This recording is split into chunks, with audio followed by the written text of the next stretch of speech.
大家好，欢迎回到我的频道。今天我给大家讲一下，商业卡车在购买的时候需要注意哪些、检查哪些，以及在 DMA 过户的时候如何进行税务豁免。好，首先在买车之前呢，要核对一些重要的信息，比如说你要看一下车辆的它给你的 title 的 VIN number 和车辆上的 VIN number 是否一致。检查你通过网上来查验 VIN number 是否有严重的事故记录。检查 title 上登记的公司名称、地址和你打算付款的公司是否一致。检查 title 及登录 DMA 网站，查验车辆是否还有贷款未还清。一般 title 上也会标注的。然后查验车辆的实际里程和车辆的大体状态。检查仪表盘是否有故障灯亮起。检查车辆的维修保养记录。如果车辆进行一些关键部件的更换，那这样的话就意味着你在你手期间就不会用花更多的这个维修的费用，这是加分的。另外，在你就是说同意谈好了之后，也可以把车开到 dealer 处进行全面的检查。下面我们来看一下，对于各个关键部件，我们都要看一些检查哪些部分。发动机呢，是我们这个卡车的心脏了，肯定是非常重要。那你要听发动机的声音，怠速的时候是不是平稳，没有异响。加油的最高的转速，看是否有严重的异响。然后看它的这个整个是不是很顺畅，然后观察你这个油底壳是否有漏油，地面有没有油和水，滴油滴水的这种迹象。观察水箱是否有漏液，因为我的朋友他反映就是说车如果用的比较久，水箱就比较容易漏，可能是因为这个车减震不是很好，震动总是在震动，那个水箱都是塑料的，所以它就有一部分是塑料的吧，就它会裂啊，会漏，这个是对车辆的安全是非常大的隐患。然后观察发动机的缸盖与机体连接处是否有泄漏，这个会影响动力的。一般你看那个地方是不是有漏油的迹象，是不是有漏气的迹象，这是很关键的。观察机油颜色和机油液面，看看它的保养是不是很好。总之就是所有就是你在 pre-trip 要检的东西，这里面都要看。观察皮带是否有过度磨损。检查这个橡胶管端头是否有老化开裂的现象。最好你是能够就是说在试车的过程中有一个重车爬坡来看它的动力是否充足。在变速箱呢，你要在驾驶的时候看它换挡是否平顺，增档包括增档和减档，观察变速箱油的颜色和油尺的液面高度，检查传动轴就 drive shaft 和 U-joint 的是否严重的磨损或松动，这个地方也是容易坏的，因为这是一直在转动驱动后面动力轴的很关键的一个部件。再就是看其他的外观了，比如说钣金是否有凹陷，防撞梁是否有歪斜，检查驾驶室是否有碰伤，是否竖直。有的车出过一些事故，它那个驾驶室就会不是很正，有一点点歪。检查大夫是否工作正常，这也是非常重要的一个部件。滤芯是否及时更换，这个东西如果在路上坏了，费用也是非常大的。检查刹车部件是否磨损严重，检查轮胎，检查方向盘执行时是否居中，检查空调是否工作正常。检查各种灯光是否工作正常。就是 Pre-trip 不要做的东西肯定都要做更全面检查，甚至这里面要检查的东西比 Pre-trip 还要更多一些。还要看车的玻璃，各个地方的玻璃、车门，看车门是不是上面有 VIN-number 部件号的，有没有更换过。然后就是就是你还要看这个驾驶的时候的车的感觉是不是有异响，然后它的悬挂，对吧？它的悬挂是不是工作的非常好？然后它的发动机、变速箱整体的声音，然后有没有锈的地方，然后车的梁、排气筒有没有漏的，声音有没有异响，而且特别细的去检查。然后关于购买车辆的交易过程呢，如果你们达成交易了，价格谈好了，那你要签订购买协议，这个网上可以下到模板的，如果有需要的也可以找我要。就是当然你在谈价格的时候，肯定也有很多技巧了，你要找出车的毛病，哪个地方存在毛病，哪个地方要花钱，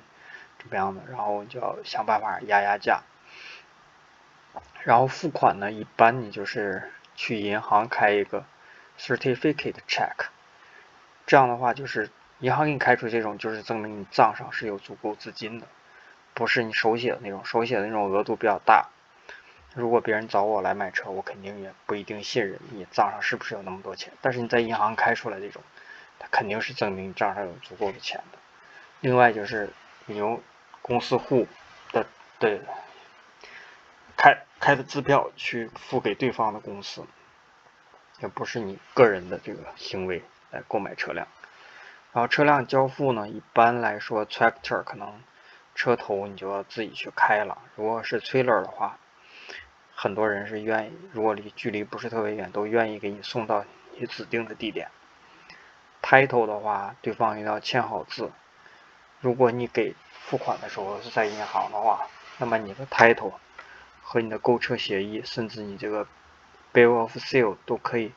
在银行做公证的。这样的话，你去 DMV 也就更好一点。当然不公证也没有问题，就是这样的话就是更稳妥一些。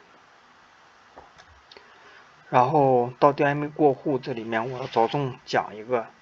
你是可以做 tax exception 的，就是税务豁免的。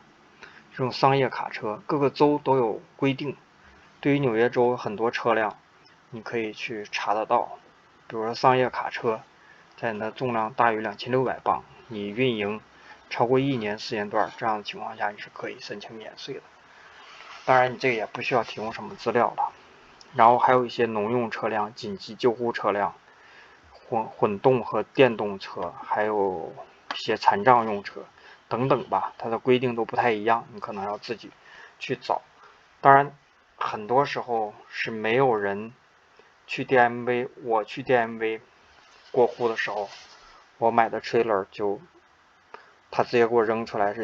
是一个 DTF 802，就是我要交税的。那我一个 trailer 2019的 utility 的 trailer 4万多块钱，我一交税可能就大概交个3000多块钱，但是我就把他给我的要交税的802的表格扔出去，我又找了一个803免税的过去办了，结果我就只需要付50块钱的 title 的钱，就不需要交那3000多块钱、3-4千块钱的税了。所以一定要清楚政策，为自己争取利益。如果你语言不好或怎么样的，需要找 agent 帮你办，少花一点点钱也花得来。所以大家一定要时刻想着争取自己的权利。好，这里面我再多说一点吧，就是说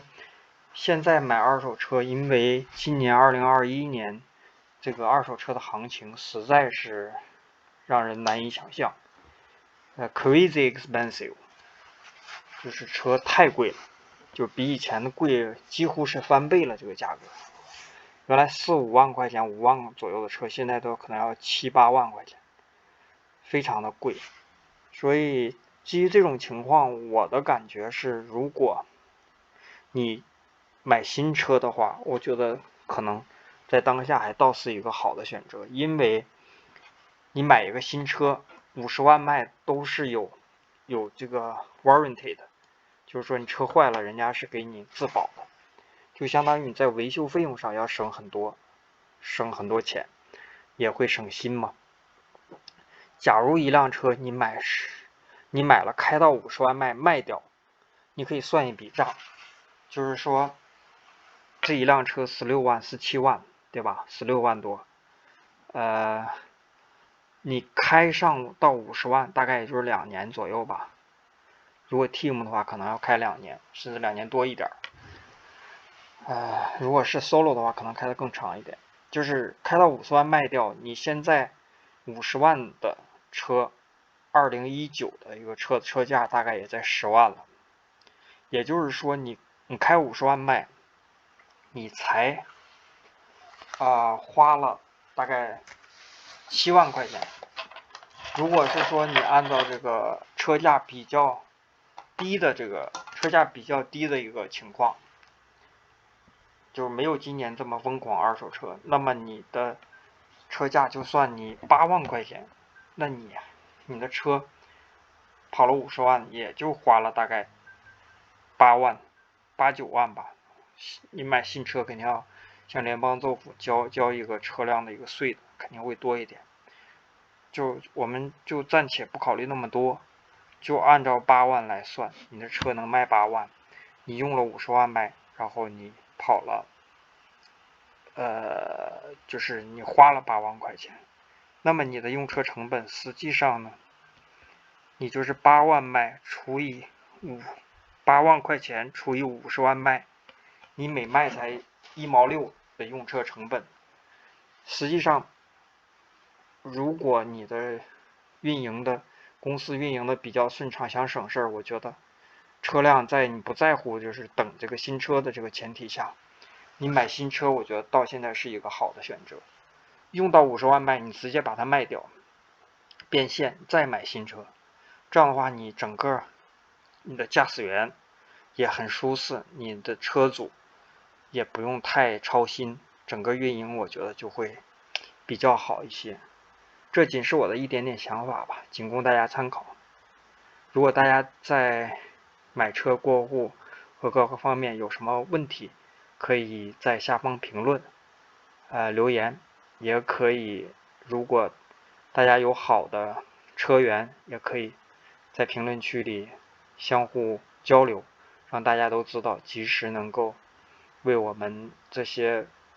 华人的朋友提供一些力所能及的这种帮助和信息的共享。